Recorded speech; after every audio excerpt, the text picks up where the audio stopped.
3 metų priėjo prie manęs Leonidas Donskis su Dainiu Kazlausku. Dainius Kazlauskas buvo 9 metais, jam tada buvo 12, o Donskiui buvo, jeigu 12, 21. Tai jisai priėjo prie manęs ir jie ruošė vaidinimą ir sako, padaryk tai.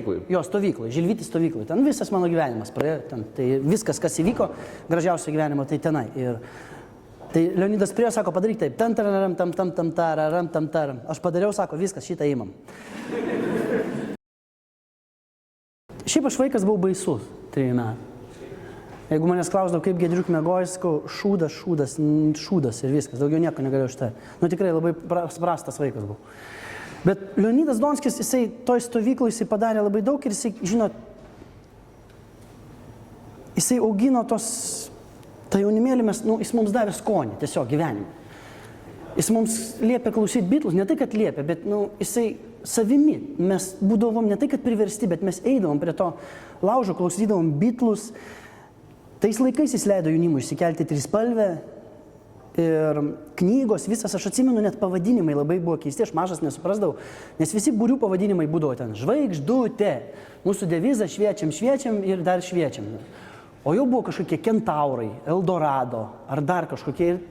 Ir visi tiesiog buvo, tas pirmas būrys, kuris buvo labai garsus ir labai daug žmonių ten užaugo ir labai dėkingi Leonidui Donskiui, nes tikrai tas visas skonis, kuris dabar gyvenime yra, vat knygos ar muzika kažkokia, tai yra tik dėka jo. Ir dėka jo dar tas supratimas viso, aš atsimenu, žinot, žmogus, kuris šnekėdavo visą laiką kaip lygių su lygiu. Ar tu būsi tenai banditėlis, ar tu būsi filosofas, ar dar kažkas, jis išnekėdavo lygius, nusileisdavo iki tavo lygio ir viskas, ir tu bendraudavo.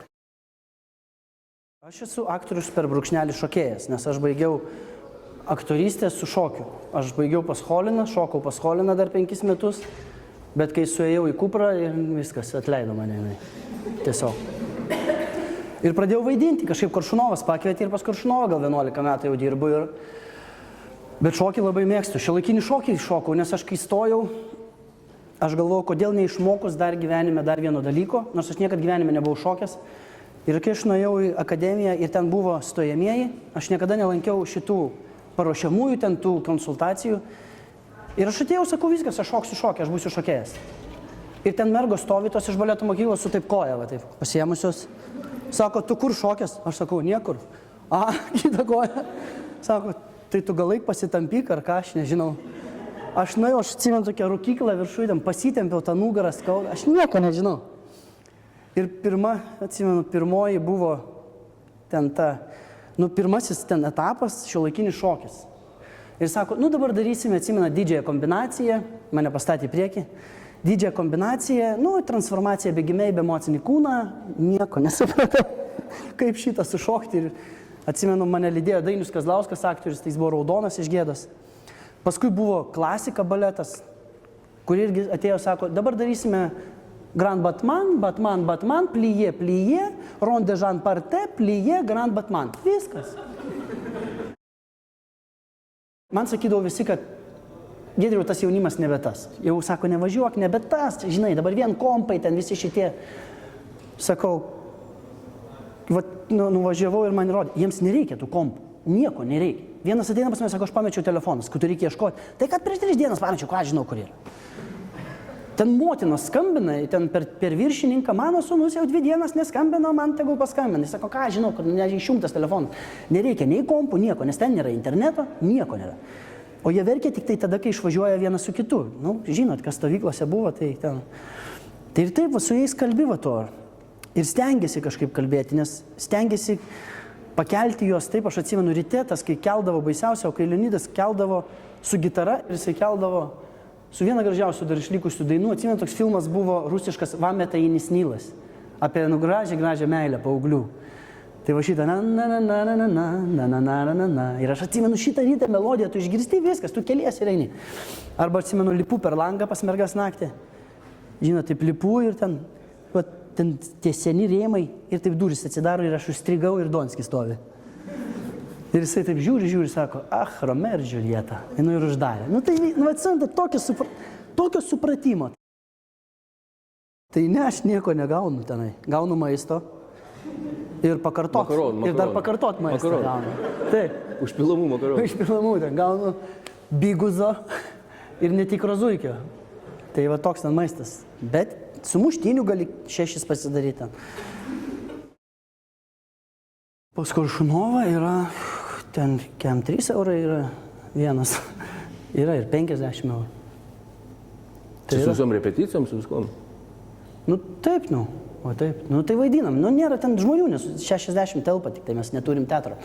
Tai žinot, tai tiek tų, ten būna 3 spektakliai į mėnesį, tai ir viskas. Bet mes gastroliuojam daug labai su Koršunovu, tai tiesiog, bet jeigu nevaidinsi, tai žinok, tai gali išprotėti. Jeigu tik vaidinsi Telikę ar dar kažkur, tai gali išprotėti. Todėl tu pasilieki visą laiką teatras, kad būtų. Bet man patinka, kad, pavyzdžiui, filmavimai visi ir televizijos visą laiką derinasi prie teatro. Jie supranta, kad tai yra svarbiausia. Tikrai. Nu ir viskas. Tai va teatras. Bet tik nesinori būti ten tam etatiniam, gal, aš nežinau, bet Kokio etatininku? Etatiniu, aktorium, teatro. Norisi būti laisvam kažkokiam. Nežinau. Nu galvoju tikrai, nes, žinot, nu tie filmai pasižiūri tarybų laikais ir iš tikro ta problema, kaip sakydavo, vat kiek dabar teko skaityti knygų apie disidentus, apie viską ir iš tikro tas, kur dingo ta virtuvėlė. Iš tikro, žinot, tarybų laikais buvo ta virtuvėlė, kur susėsdavo visi ir šnekėdavo apie uždraustas knygas, apie uždraustą muziką ir apie tą laisvę ir dar kažką tai. Ir rūkydavo toj virtuvėlė, bet ta virtuvėlė dingo. Ir tenagi ir Grikevičius, ir Žalakevičius, visi to virtuvėlėgi sukūrė scenarius ir nuostabiausius filmus, kaip Riešutų duona ar Gražuolė. Nu, Gražuolė tai tikrai ten vienas gražiausių filmų. Bet aš nežinau, kur dingo. Atrodė, kad bus laisvė ir visi menininkai, kurie sakė, nu žinot, skaitys ten Pasternaką viską, kad darys, tai visą šitą, viskas dingo. Tai buvo baisus laikas, nes visi pradėjo džinsus pardavinėti ir viskas. Tiesiog reikėjo išgyventi, bet labai gaila. Kai sako, dabar gyrėsi, kas turi naujas skalbimų mašiną, seniau tu girdavaisi, kad turi bilietus į didįjį teatrą. Nu, tai būdavo. Aišku, bet aš nesakau, kad tarybų laikus reikia grįžti, nedaug dievė, tik reikia mums pasimti tai, kas buvo gerai, pasilikti. Čia kaip visur. Visi galvoja, kad Vytautas didysis ten būdavo kaip, čia gal aktorių, mes turim aktoriams seniem padėkoti už jų nuopelną, kad visi kunigaikščiai ir taip kalbėdavo su tokia, hei, sveikas, Traidenį, kaip tu. O gal jis va toks ir yra, kaip jis aš dabar. Gal Vytautas toks ir buvo, sako, sveiki, mes dabar eisim mušti kryžiuočių. Sako, aš tik pasimsiu kardą, nes daviau kalviui, sakė apie 5 grąžinti. Ir viskas, aš pavalgau ir einam mušti, viskas.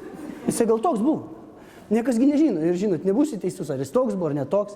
Bumblauskas žino. Jo, ir tai būtų 3 dalių spektaklis, 4 valandos kažkur. Aš mėgstu nekrošių labai. Dėl laiko. 1 valandą aš kapočiau kryžiuočių su kardu. Aš dabar turiu mašinoje kardą, man padovanojo, va tokį krikštolinį kardą pilną konjako. Kas? Tai galvoju, nu nežinau, tokie draugai padovanojo, sako, tau reikia, man sakau, man labai reikia. Tai galvoju, su to kardu dar visą atsigerdamas ir mušiau valandą kryžiuočius ir, nu, įdurčiau į užkulisius visur su to kardu ir sakyčiau, ui, tu vokietė, nu, ten kažkaip negerai. Ir tada kristų mėsos iš užkulisių. Mėsos, kristų, va, tai kristų ir kaln. Ir aš lipčiau ant tų mėsų, o viršui kabėtų karūna. Ir žiūrėčiau, kad dar man trūksta. Dar pažudau tų vokiečių. Ir mėsos. Krenta tų mėsų labai daug. Nu, labai vokiška, gera mėsa. Krenta. Dešrelės tos. Vokiškos. Krenta. Ir tu tada stovi ant tos mėsos. Tada jau baigęs, nu aš laimėjau. Bet žiūriu, kad vis karūna ne. Tada aš laidočiau visus saviškius, kur mirė, valandą. Ir žvakutę dėčiau. Už Girgilgaudą, už Žvilgaudą, už Traidenį, Draibaidenį, Gaidenį, Vaidenį, Kšolgoltauntauntą, Kovaldą, Šimberdaundaudą ir valandą. Tada valandos tyla būtų tokia, nu šiaip. Pamastyti, kad jis norėtų pamastyti, tos pergalės, pavaikščiotų, pagalvotų, kažką. O kampe visą laiką būtų šešėlis, palapinė tokia ir mato šešėlis rašo laiškus. Tai Jogaila rašo mylimai Lenkija. laiškus. Ir aš jam vis sakau, durdamas, ko jo gaila, padėk, jisai, neš čia pšiškė, daškai bažonku, ješ čia kohanai, neš. Vytautas, nu. Ir va, ir tada jis atsisėda ant to kalno ir jau pasiekė tą karūną. Ir aš nežinau dėl galo, dėl finalo. Žinot, nu, jeigu po festivalius važinėti, šiuolaikinius festivalius, tai jisai dar turėtų masturbuotis. Aš nežinau. Tikrai. Aš galiu pasakyti tiesiai šviesiai, labai nuoširdžiai. Televizija duoda oriai gyventi. Tikrai. Tikrai. Ir nu, būdavo, kad, nu, kad ateina aktorius, sako, aš, nu, va, po 3 metų nevaidinau niekur televizijai, sutikau, tai va, žmona džiaugiasi, kalbėjau, mašiną nupirkau, visą šitą. Nu, tikrai, taip yra. Aš, pavyzdžiui, dabar uždirbdamas televizijoje, aš galiu laisvai rinktis teatre. Man nereikia dirbti etatiniu, kai būna nacionaliniam teatre, nors nežinau, ne nacionaliniam, bet kur jau 3 pastatymai, aktorius sako, nu visų nenorėjau vaidinti, nu tiesiog, nu pravalas man buvo. Tiesiog, ir vaidmenys tau paskirstė, visi šie, o tu dabar gali rinkti. Ir tu gali nemokamai dirbti kartais su studentais ar dar kažko. Tau sako, mes neturim pinigų. Gerai, aš turiu. Aš turiu ir viskas, galim daryti. Kaip diplominius daryti, ar studentam pafilmuoti kažką, nusifilmuoti pas studentus. Laisvai galiu skirti laiko. Pradžioj buvo labai įdomu, kai vaidinau su Jurkutė, tu ateini, gauni pinigų, pasibučiuoji su mis Lietuvu. Ką, tu gyvenimėlis? Ką tik baigęs gyvenimėlis, nu? Tikrai. Atsimenu, būdavo tokia pamaina, kad aš guliu ten Palangoje, nuveždavau į viešbutį, guliu, sako, ei, kelkis tau pamaina. Ką? Kur? O ką daryti? Greitai į kitą kambarį, ten užaitę gulį, aš atsigulu šalia jos. Ir jinai išeina į darbą, sako, ten mažutį, ir aš sakau, ten mažiau, kiki. Viskas, sako, tavo diena baigęs darbą. Ha, aš vėl gal viskas. Yra, suprantat. Bet galima televizijoje daryti dar įdomesnius dalykus, tiesa? Kai visi kartais sako, ai, neįdomus yra. Taip, galima. Bet bandė daug kas daryti, niekas nežiūri. Nu taip, nes Romeo ir miršta. Tai tas irgi yra, žinot. Durnai gaunas čia tikrai. Bet aš irgi, kai Romeo pradėjau vaidinti, tai man labai blogai sekėsi ir aš mačiau ir Koršunovo akyse, kad ten man blogai sekėsi. Buvai nemylėjęs ar iki tol? Kažkaip nelabai. Bet ne, šiaip reikėjo suaugti, nors ten, nu žinot, parašyta, kad ten 16-mečiai, 15 metų, 16, bet man dar smegenų buvo nepakakę. Ne, aš nebeužlipu į balkoną jau. Tikrai žylas ir nebeužlipu į balkoną. Aš būdavau seniau garbanotais plaukais tokiais ir užlipdavau greitai tą balkoną. Dabar ne, baisu dar būtų biškį tą balkoną. Ne, viskas jau, praėjo. Viskas. Jo, aš dar vaidinau, kai aš gal prieš 3 metus paskutinį kartą. Gerai, tai dabar kaip pats... Dažydavo plaukus, juodai, ir nuo prakaito bėgdavo juoda čia. Tai būtų taip juokinga, pravalas tikrai. Yra dar, apie Karlsoną dar noriu pastatyti, tikrai. Apie Karlsoną? Tai. Nu? Aš svajoju pastatyti, bet neleidžia Astrid Lindgren, giminės ten, neleidžia, neduoda sutikimų. Nes tu gali Karlsoną statyti tik, kaip yra buvo parašyta. Bet aš norėčiau pastatyti apie Karlsoną, apie 60 metų Karlsoną, kažkur 65 metų.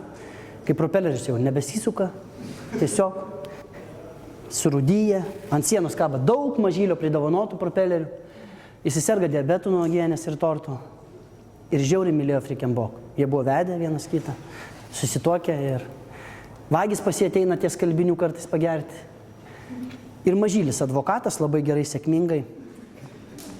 Ir aš supratau, kas, žinot, tas Karlsonas, tai yra vis tiek vaikystėje tai svajonė buvo turėti savo Karlsoną. Nu, kiekvienam, nuskristi, nu tai yra, bet tai mes paskui jau nebelieka to Karlsono. Ir labai gaila to Karlsono. Kuo mes vyresni, tuo daugiau tas Karlsonas apšiūrės ir tas propeleris nebesisuka. Tiesiog. Ne, tai vestuvės bus. Ne, nesijaučiu tikrai. Ne. O kitam gyvenime norėtum atgimti moterim? Ne, mane 3 kartą užduoda klausimą, ne. Kodėl? Nežinau, aš ar su vyru Tau sutarčiau. nepatinka moteris? Kaip? Tau nepatinka? Man labai patinka moteris, todėl aš nežinau, ar su vyru sutarčiau. Ir nenorėčiau to vyro tokio. Aš nenorėčiau gyventi su vyru to, kuris... Tai va. Bet ne, man patinka būti vyru ir man patinka labai moteris. Aš labai, man moteris viena. Nufilmavai šitą, gerai. Visi sako, komedija, juokiasi, o man patinka, kad žmonės juokiasi. Nu ir ką? Kai, pavyzdžiui, kartais daro tragediją, žinot, apie gyvenimą. Aš galvoju kartais filmą. Kodėl kartais praranda... Mesgi gyvenime, kai susitinkam vienas su kitu, mesgi juokiamės, ties? Mesgi bandom juokauti. Bandom juokauti kažką vis tiek. Nu, mes juokaujam. Nėra taip, kad 1,5–2 valandas tenai tam filme visas gyvenimas yra tik juoda ir taip. Ir kartais būna, kad tu susitinki su aktoriais, kur tu repetuoji kažkokią tragediją. Sako, nejuokauk čia, nejuokauk čia. Sakau, palaukit, kodėl? Čia gyvenimas. Pajuokauk. Galima ir rimtai, pažiūrėjau, Romeo ir Džiuljeta, kaip ir Romeo ir Džiuljeta yra. Komedija ir tragedija. Ir viskas. Ir man atrodo, gyvenime kartais to juoko, žinot, prie karsto stovint yra daug. Nu tikrai, kiek esu, čia nieko nepadarysi su savim. Pas mus tokia yra natūra, kad aš atsimenu, kai stovėdavai to mokykloje, auklėtoje nuveda pas visiškai nepažįstamą ten klasioko, tenai kažkokį dėdę prie laidotės, sustato visas merginas ir vyrus ir stovim 15 minučių prie to karsto. Ir pradedam juoktis. Tiesiog, nes tai yra absurdas. Kartais gyvenimo situacijos yra absurdiškos. Ir aš labai nebijau to juoko. Kai sako, oi, ta komedija, aš suprantu, kad komedija, kur yra tik tai žvengti, komedija tai yra geriausia, žinot, kai salėje nusijuokia, man labai patinka, pavyzdžiui, kai vaidini urvinį žmogų, tai kai salėje nusijuokia kokie 4, reiškia suprato. Jeigu visi, tai yra bendras toksai dalykas, bet jeigu kokie 4 arba vienas vyras net pašoko, aš kaip pasakiau ten apie moters ir vyro situaciją, jisai net pašoko į žmoną, aš gi tau sakiau. Viskas gerai, atsiprašau. Tai, suprantat, va tada yra tas, ir tas juokas, man patinka juoktis gyvenime, tikrai. Tu jauti labai atsakomybę didelę ir kartais būni pavargęs ar kažką. Taigi būna visą laiką, kad tu nenori vaidinti, labai nenori vaidinti. Tai yra tas laikas. 7 valandą, be 15:07 tu nieko nenori daryti. Bet tu išeini į sceną ir viskas. Sėdi Panevėžy, 600 žmonių ir tu vienas. Jiegi visi vakarą paaukojo, panaudojo, pirko bilietus ir tu turi atsakomybę, viskas. Tai kaip tvarkaisi su tom? Tai va ateini ir viskas. Ten jau scenoje atsiranda jėgų. Aš nežinau šito kažkokio stebuklo. Tas nuo 7 valandų iki 10 valandų jėgų. Žinot, kaip Laimonas Noreika. Jis kai labai sirgo Laimonas Noreika. Ir jisai nepasikeldavo iš lovos visą dieną. Nuo 7 iki 10 jis pakildavo ir būdavo pilnas jėgų. Tiesiog, nes jau buvo organizmas ir smegenys visą laiką žinojo, kad tuo momentu tu turi būti formui. Gyvenimas duoda labai daug ir stengiasi visą laiką gyvenime kuo daugiau patirti, tam, kad nemeluotum vaidmenyse. Tada stengiasi kuo daugiau gyventi. Kelionės, visur viską daryti, užsiminėti sportais visais, visko kuo daugiau pamėginti. Visko tam, kad teatre perneštum, kad tau būtų lengviau. Nes ir domėtis, kuo daugiau domėtis gyvenime, nes kartais man atsitinka toks absurdiškas dalykas, kai mes diskutuojame apie kažką, mes tampam visažiniais ir aš tada pradedu netikėti. Kai mes visi sakom, dėl ko jisai nusišovė personažas, visi sako, jis dėl to, ne dėl to, ką tu šnekėjai, jis ne dėl to. Niekas nežino dėl ko. Nes savižudybės klausimas yra kodėl, niekasgi nežino, šiaip. O bet visi mes tampam visažiniais ir, žinot, ten, jeigu tu vaidintum ten, pavyzdžiui, nežinau, skęstantį laivą ir tu sakytum, aš žinau, bet taip reikia skęsti. Ne taip, ką tu čia varodai. Niekasgi neskendė gyvenime. Todėl reikia kartais gyvenime skęsti, reikia kartais, biškį pasižudyti. Reikia daug ko gyvenime patirti, kad nemeluotum teatre ir būtum, žinot, ir nerėkti teatre reikia. Aš atsimenu, geriau 23 metų, kad į ligoninę išveždavo. 24 paras geri nuo ryto iki vakaro, į ligoninę atkačialina ir vėl geri. Ir viskas. Gyvenau tokį bohemišką gyvenimą, kad siaubas. Pradėjau po biškį, po to alaus ir gerdavau. Labai, bet paskui. O tuo metu neturėjai darbo? Nepamenu aš nieko. Ne, turėdavau kažkokie, būdavo ten pas Holiną, šokdavo aš atsimenu. Bet žinot, dar ta jaunystė, kai tu išgeri vakare 15 butelių šampano, dviese ir turite šokį. Bet siaubas ten būdavo, tikrai, tas gerimas. Aišku, buvo ir gražių dalykų. Degantys stalai, pianinai, žinot. Buvo tas bohemiško gyvenimo, kur... Aš jį pragyvenau su Sauliu Mykolaičiu. Mes su Sauliu Mykolaičiu, žinot, tokį dainininką, tai aš jį tėvuku vadindavau, tai mes tiek gėrėm, kad...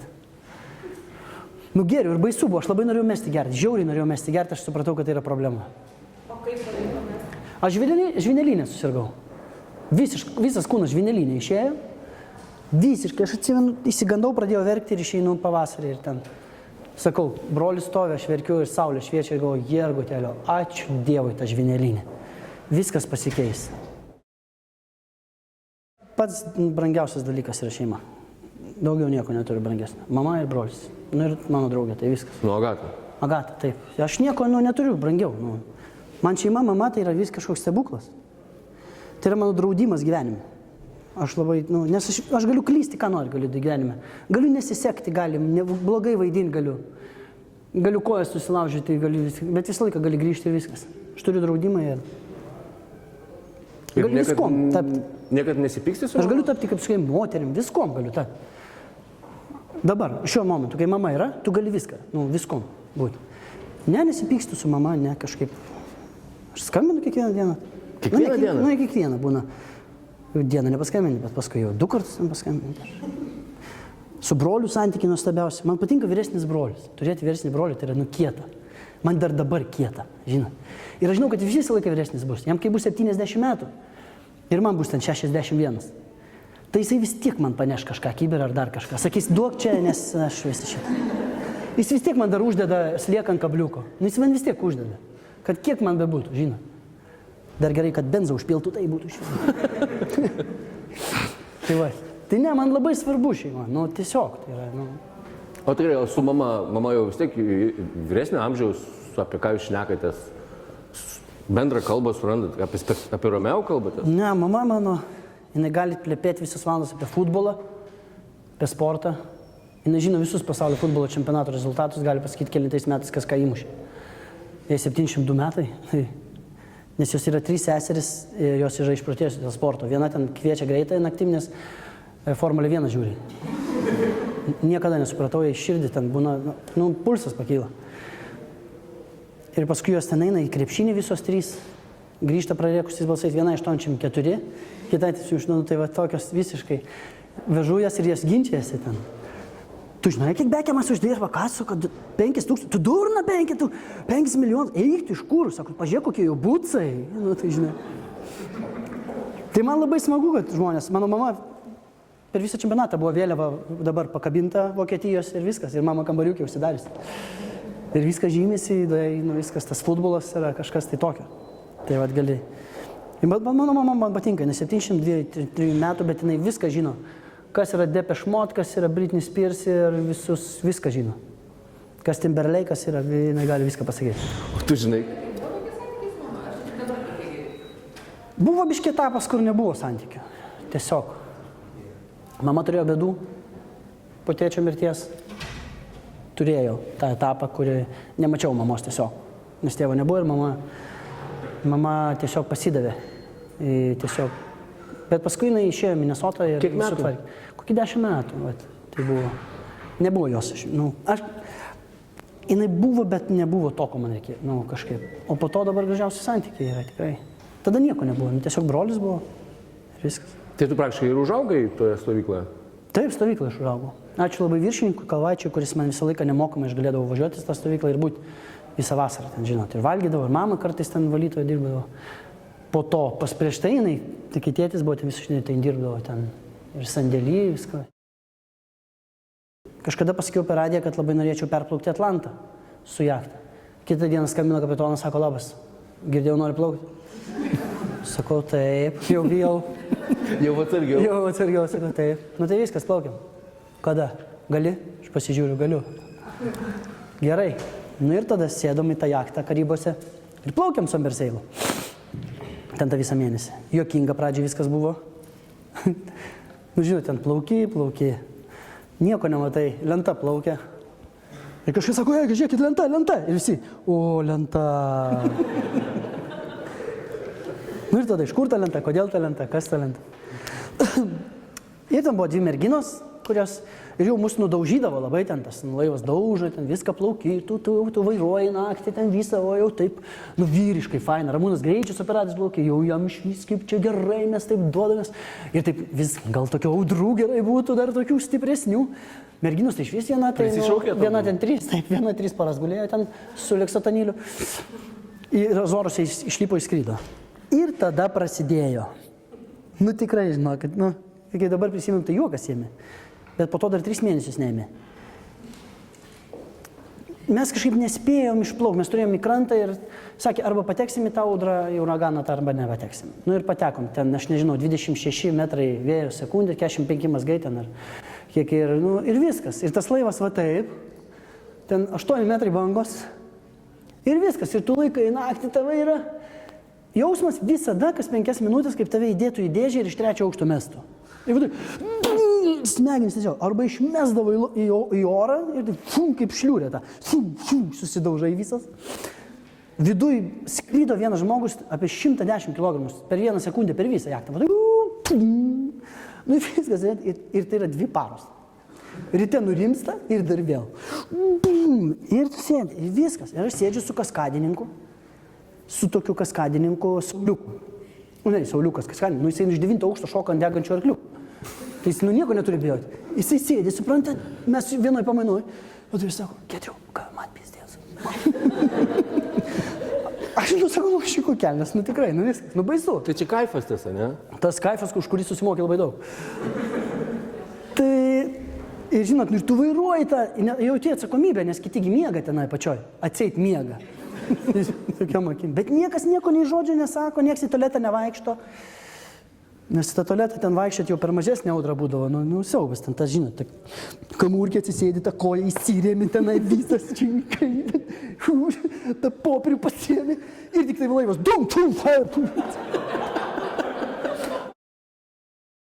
Man labai svarbu, kad gyventų žmonės oriai,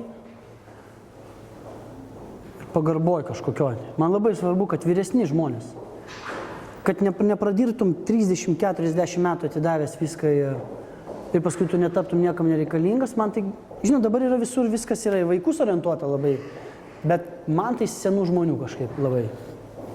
Nu, kurie negali išeiti. Aš nežinau, kur tu nuvažiuoji, ten Ispanijos, Italijos tiesa, taigi visur senimas vaikšto vakare. Nu kažkaip jie vaikšto, nu jų pilna yra. Tų gražių senukų. Nu nėra, jie bijo išeiti, nes neturi už ką išeiti. Ir man tai yra, kad tu gyveni viską atiduodi, ten vaikams, ten mokslams, dar kažką atiduodi ir tu negali oriai ir pagarbiai gyventi. Man tai čia yra pats baisiausias dalykas. Tai yra, tai reiškia šalis, tiesiog. Kartais man atrodo, kad aš jeigu paimti pavyzdį, aš vakare kažkada galvojau, tai jeigu yra šalis, yra vyriausybė, ten tie visi Seimo nariai, kurie prižiūri visą šitą tą. Tai yra kaip šeima. Bet jeigu iš šeimos bėga vaikai, tai jinai asociali yra, ar kaip? Nelaiminga. Nelaiminga. Tai va. Tai noris, kad būtų, aš nieko prieš tą emigraciją, net ten viskas gerai, važiuokit kur tik nori. Kuo daugiau dirbkit viską, ko tik semkite žinių, parveškit čia, dalinkitės, visas pasaulis atviras.